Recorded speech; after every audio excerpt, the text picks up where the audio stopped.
Hello साथीहरू, आज चाहिँ म तपाईँहरूलाई यो मल्चिङको बारेमा सामान्य तथा अति महत्त्वपूर्ण जानकारी दिन गइरहेको छु।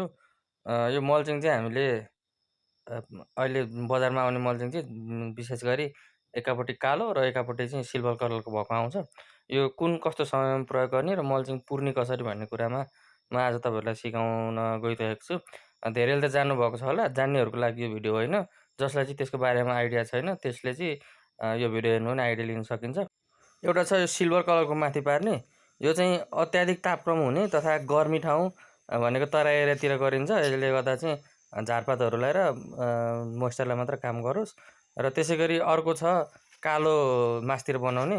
यो चाहिँ अत्याधिक मात्रामा चिसो हुने तथा तापक्रम कम हुने ठाउँमा प्रयोग गर्नुपर्दछ।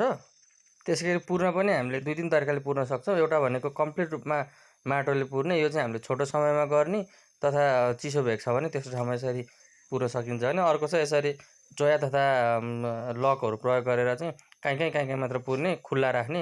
यो चाहिँ अत्याधिक तातो हुने ठाउँ तथा लामो समय हामीले यदि खेती गर्नुपर्ने छ भने त्यस्तो ठाउँमा चाहिँ यसरी पुर्नुपर्ने हुन्छ।